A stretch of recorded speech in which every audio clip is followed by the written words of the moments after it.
दोस्तों, आप सभी को मेरा प्यार भरा नमस्कार। मैं किरण शर्मा अपने channel home science all in one में आप सभी का स्वागत करती हूं। जैसा कि हम लोग मांस के बारे में पढ़ रहे हैं इस समय, तो मांस के बारे में हम लोगों ने फर्स्ट पार्ट देख लिया, सेकंड पार्ट देख लिया है। आज मैं थर्ड पार्ट के साथ उपस्थित हुई हूं। जैसा कि आप लोगों को फर्स्ट एंड सेकंड पार्ट बहुत ही पसंद आया, उसी तरह थर्ड पार्ट भी बहुत ही पसंद आएगा। तो चलिए हम लोग चलते हैं, थर्ड पार्ट के बारे में आज जान लेते हैं। जो कि एक बार और भी बता दें हम, ये मांस जो है बहुत ही इम्पॉर्टेंट है, जो कम्पिटिटिव एग्जाम में अक्सर पूछा जाता है। तो चलिए हम लोग चलते हैं और मांस के बारे में विस्तार पूर्वक जानते हैं। तो चलिए चलते हैं और मांस के बारे में और भी चीज़ों को जान लेते हैं। तो चलिए, मांस को पकाने पर प्रोटीन, वसा, कार्बोज छोटे छोटे कणों में टूटने लगते हैं। यानी कि कहा जाए तो मांस को जब पकाते हैं तो मांस में जो उपस्थित प्रोटीन रहता है, वसा रहता है, कार्बोज रहता है, वो छोटे छोटे टुकड़ों में वो टूटने लगता है, जिसके कारण मांस का रंग जो है वो भूरा हो जाता है। आगे चलिए, ताप पर मांस का प्रोटीन सिकुड़ने लगता है। जब मांस को पकाने लगते हैं और मांस में जब ताप जाता है तो वहाँ पे क्या होता है, मांस में जो प्रोटीन उपस्थित रहता है वो सिकुड़ने लगता है। मांस में डीनेचुरेशन की क्रिया होने से मांस की प्रोटीन सख्त हो जाती है। मांस में डीनेचुरेशन की प्रक्रिया होती है जिससे मांस सख्त हो जाता है। ये बहुत ही इंपॉर्टेंट क्वेश्चन यहाँ से बन सकता है कि मांस में कौन सा प्रोटीन होता है जिसके कारण मांस सख्त हो जाता है। मांस में कौन सी क्रिया होती है जिसके कारण प्रोटीन सख्त हो जाता है? कौन सी प्रक्रिया होती है? डीनेचुरेशन प्रक्रिया होती है, जिसके कारण मांस पकने के बाद प्रोटीन जो होता है सख्त हो जाता है। तो इसको आप लोग याद रखिएगा, ये टीजीटी पीजीटी में पूछ सकता है। तो चलिए आगे चलते हैं। मांस को पकाने से एक्टिन या मायोसिन प्रोटीन जो होते हैं वो भी सख्त हो जाते हैं। जब मांस पकता है तो वहाँ पे मांस पकाते समय जब मांस की गर्माहट जो होती है वो उसमें उपस्थित जो प्रोटीन होता है, एक्टिन और मायोसिन, वो पकने पर क्या होता है, वो सख्त हो जाता है, यानी कि कड़ा हो जाता है। पकाने पर कोलेजन जिलेटिन में बदल जाता है। जब मांस को पकाया जाता है तो मांस में जो कोलेजन प्रोटीन उपस्थित होता है तो वो किस में परिवर्तित हो जाता है, वो जिलेटिन में परिवर्तित हो जाता है। यहाँ से भी क्वेश्चन बन सकता है कि कोलेजन किस में बदल जाता है मांस को पकाने पर, जिलेटिन में बदल जाता है। तो आगे चलिए हम लोग बात करते हैं। मांस पकाने पर वसा पिघलती है। वसा जब पिघलती है तो उसमें ऑयल की कम मात्रा में ज़रूरत होती है। जैसा कि जो लोग मीट मांस का सेवन करते होंगे उनको भली भांति पता होगा कि मांस मछली में जो है वसा की मात्रा जो होती है वो अधिक होती है, जो पकाने पर पिघलने लगता है। मांस को पकाने पर कैल्शियम अस्थियों से निकलकर मांसल भाग में मिल जाता है। यानी कि जो मांस का भाग होता है, जो मांस में हड्डियां होती हैं, जब मांस को पकाया जाता है तो हड्डियों में क्या पाया जाता है, कैल्शियम पाया जाता है। तो जब मांस पकने लगता है तो हड्डियों से कैल्शियम निकलकर मांसल भाग में मिल जाता है, यानी कि जो मीट का मांसल भाग होता है उसमें मिल जाता है। मांस पकाने से विटामिन बी का नाश हो जाता है। यानी कि विटामिन बी जो मांस में पाया जाता है, जब मांस पकाया जाता है तो क्या हो जाता है, उसका नाश होता है, यानी कि वो पकाने पर खत्म हो जाता है। तो हम लोग अभी तो गाय के मांस के बारे में बात कर रहे थे और मटन के बारे में बात कर रहे हैं। तो चलिए आगे भी बात कर लेते हैं। हम लोग पंछियों के मांस के बारे में बात कर लेते हैं, क्योंकि पंछियों का मांस भी लोग खाने में प्रयोग करते हैं, तो उसके बारे में भी जानना बहुत ही ज़रूरी है। तो चलिए हम लोग चलते हैं, पंछियों के मांस के बारे में जानते हैं। पंछियों का मांस भी खाया जाता है। पंछियों के मांस में कौन कौन से पक्षी आते हैं? टर्की, तीतर, कबूतर, मुर्गी, बत्तख, चूजा, जल मुर्गी, ग्यूनिया, फाउल आदि। ये सारे पंछी जो हैं इनके मांस खाए जाते हैं। पंछियों के मांस में 18 से 22% तक प्रोटीन उपस्थित होता है। तो ये भी यहाँ से बहुत ही इम्पोर्टेंट क्वेश्चन बन सकता है कि पंछियों के मांस में कितने प्रतिशत तक प्रोटीन पाया जाता है? 18 से 22% तक प्रोटीन पाया जाता है। पंछियों का मांस जो होता है वो नरम होता है। चलिए आगे बात कर लेते हैं हम पंछियों के मांस के वर्गीकरण के बारे में। तो पंछियों का मांस जो है बहुत ही इम्पोर्टेंट जो है वो मुर्गी है। मुर्गी का मांस ज़्यादातर लोग खाते हैं, तो उसके वर्गीकरण के बारे में हम लोग बात कर लेते हैं। मुर्गी की आयु के लिंग के आधार पर वर्गीकरण, जैसा कि आप लोग गौ मांस को वायु लिंग के अनुसार वर्गीकरण करना जान रहे थे, और हम लोग मटन को वर्गीकरण किए कई भागों में, तो उसी तरह हम लोग मुर्गी के मांस का भी वर्गीकरण जानेंगे। तो चलिए जानते हैं। पहला जो होता है रूस्टर, रूस्टर के बारे में जान लेते हैं। रूस्टर क्या होता है? रूस्टर मांस उसे कहते हैं जो 3 से 5 माह तक के नर या मादा मुर्गी से प्राप्त होता है। यानी कि जो मुर्गी जो होते हैं 3 से 5 माह का होता है, उससे जो मांस प्राप्त होता है उसको, उस मांस को क्या कहते हैं? रूस्टर कहते हैं। ये टीजीटी पीजीटी में अक्सर पूछ सकता है, क्योंकि इससे बहुत छोटे क्वेश्चन है और यूनिक क्वेश्चन है कि रूस्टर मांस किसको कहते हैं। तो 3 से 5 माह तक के नर या मादा मुर्गी से जो मांस प्राप्त होता है उसको क्या कहते हैं? रूस्टर मांस कहते हैं। तो मुझे उम्मीद है आप लोगों को वीडियो पसंद आ रहा होगा। अगर वीडियो पसंद आता है तो लाइक करें, शेयर करें एंड सब्सक्राइब करें, और बेल आइकन को ज़रूर दबाएं, और साथ साथ में नोट्स भी बनाते जाएं। तो चलिए आगे चलते हैं। ब्रॉयलर के बारे में बात कर लेते हैं। ब्रॉयलर क्या होता है? ब्रॉयलर जो होता है वो 8 से 10 सप्ताह के मादा मुर्गी से प्राप्त होता है। मादा मुर्गी यानी कि फीमेल मुर्गी जो होती हैं उनसे प्राप्त होता है ये ब्रॉयल मीट, और ये बहुत नरम होता है, बहुत ही सुपाच्य होता है, और इसको खाने में बहुत लोग ज़्यादा पसंद करते हैं। ये काफ़ी स्वादिष्ट भी होता है। एक बार और जान लीजिए कि 8 से 10 सप्ताह की मादा मुर्गी जो होती है उससे ब्रॉयल मांस प्राप्त होता है। चलिए स्टैग के बारे में बात कर लेते हैं। स्टैग क्या होता है? स्टैग मांस 10 माह से कम आयु वाले मुर्गे से प्राप्त होता है। मुर्गा मतलब फीमेल वर्जन जो होता है उससे, मेल वर्जन जो होता है उससे प्राप्त होता है। स्टैग मांस 10 माह से कम आयु के मुर्गे से प्राप्त होता है, जो कठोर होता है। यानी कि इससे प्राप्त जो मांस होता है, स्टैग मांस जो प्राप्त होता है वो क्या होता है? वो कठोर होता है। इसमें वसा की मात्रा अधिक होती है। ठीक है।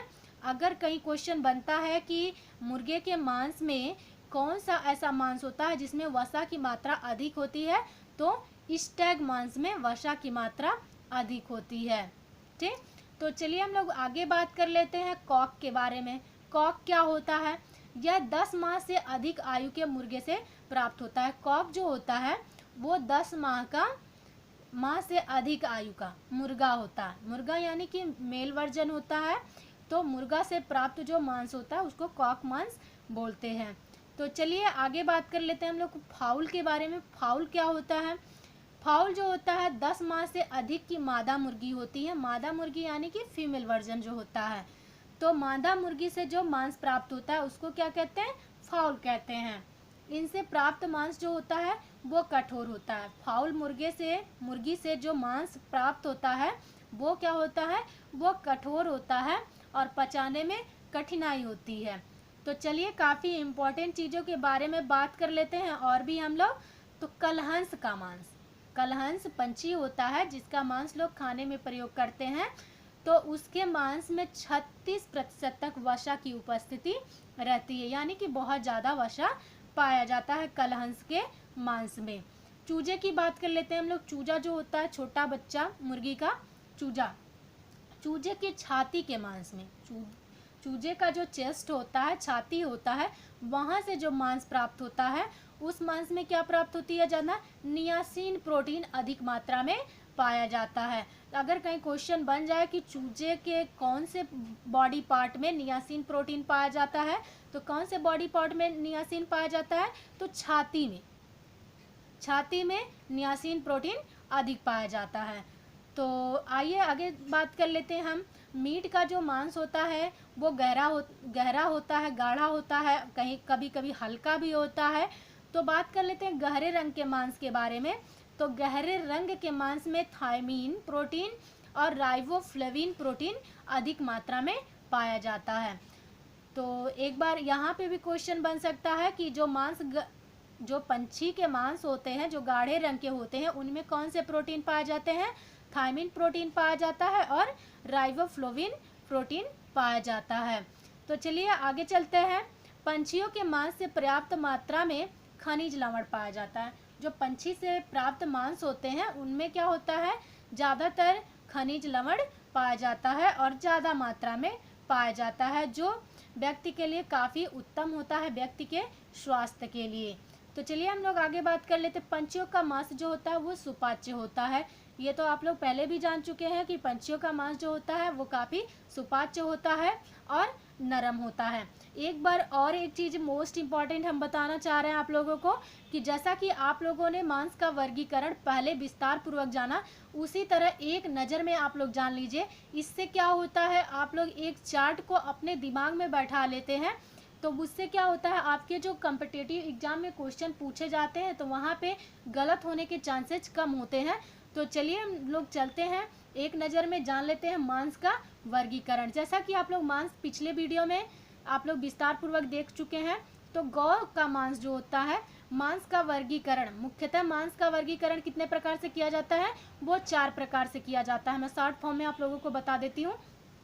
मांस का वर्गीकरण मुख्यतः कितने प्रकार से किया जाता है, वो 4 प्रकार से किया जाता है। पहला गौ मांस, दूसरा मटन, तीसरा सुअर का मांस और चौथा जो होता है अवयव के रूप में जो मांस प्राप्त होता है वो। ठीक है, तो चलिए हम लोग बात कर लेते हैं गौ मांस के बारे में। तो गौ मांस का वर्गीकरण कितने प्रकार से किया जाता है, तो इसको जान लीजिए। गौ मांस में जो होता है व्हील होता है, हाइपर होता है, स्टग होता है, कॉफ होता है और बैल होता है।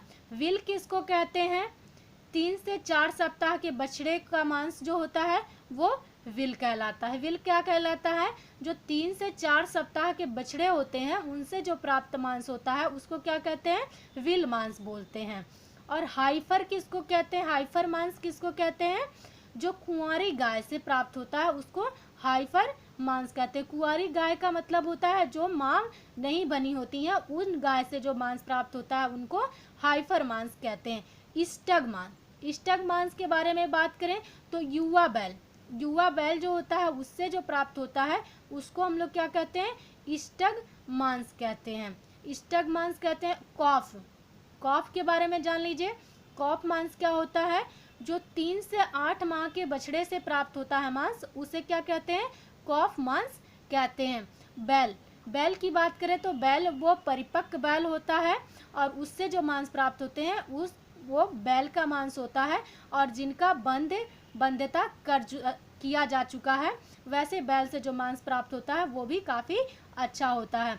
तो चलिए हम लोग मटन के बारे में बात कर लेते हैं। मटन का वर्गीकरण कितने प्रकार से किया जाता है, तो मटन का वर्गीकरण जो है लैम्ब मांस होता है, ईयरलिंग मांस होता है और परिपक्व मांस होता है। तो लैब मांस के बारे में बात कर लेते हैं। 12 माह से कम आयु के नर मादा भेड़ बकरी से जो मांस प्राप्त होता है उसे क्या कहते हैं, लैब मांस कहते हैं। तो एक बार और जान लीजिए, 12 माह से कम जो आयु के नर और मादा भेड़ बकरी होते हैं उनसे जो प्राप्त मांस होता है तो उसको क्या कहते हैं, लैब मांस कहते हैं। ईयरलिंग की बात कर ली जाए, ईयरलिंग मांस किसे कहते हैं, तो 12 माह से 30 माह के भेड़ से जो मांस प्राप्त होता है उसको क्या कहते हैं, ईयरलिंग मांस कहते हैं। एक बार और जान लीजिए, 12 माह से 30 माह के भेड़ से जो प्राप्त मांस होता है उसको ईयरलिंग मांस कहते हैं। परिपक्व मटन जो होता है वो जो मादा बकरी होती हैं वो पूरी तरह से परिपक्व हो जाती हैं तो उनसे जो प्राप्त मीट होता है उनको क्या कहते हैं, परिपक्व मटन कहते हैं। सूअर की बात कर लेते हैं। तो सूअर का जो बात कर लेते हैं हम लोग, सबसे अच्छा उनके अंदर से मटन कहाँ से प्राप्त होता है, मीट कहाँ से प्राप्त होता है, वेकन मीट। ये बहुत ही इम्पोर्टेंट है, एग्जाम में पूछता भी है। तो बेकन मीट कहाँ से प्राप्त होता है, सूअर के पेट के, सूअर का जो पेट होता है उस हिस्से से जो मांस प्राप्त होता है तो उस मांस को क्या कहते हैं, बेकन बोलते हैं।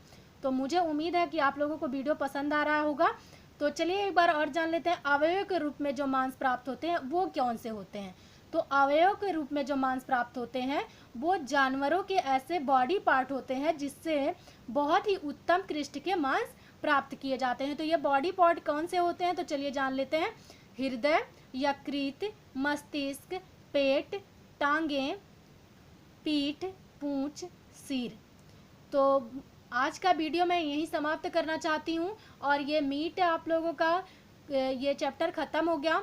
और मुझे उम्मीद है कि ये मांसाहारी जगत का जो पौष्टिक से भरपूर था, ये मछली आप लोगों ने पढ़ा और अंडा पढ़ा, मीट पढ़ा, तो मुझे उम्मीद है कि आप लोगों को ये सारी चीज़ें समझ में आ गई होंगी। तो आप लोग तैयारी करिए और अच्छे से स्टडी करिए और अपना प्यार मुझ पर बनाए रखिए। और एक बार फिर से कहूँगी कि अगर चैनल पसंद आता है तो लाइक करें, शेयर करें, सब्सक्राइब करें और बेल आइकन को ज़रूर दबाएं। तो आज के लिए बस इतना ही। नमस्कार।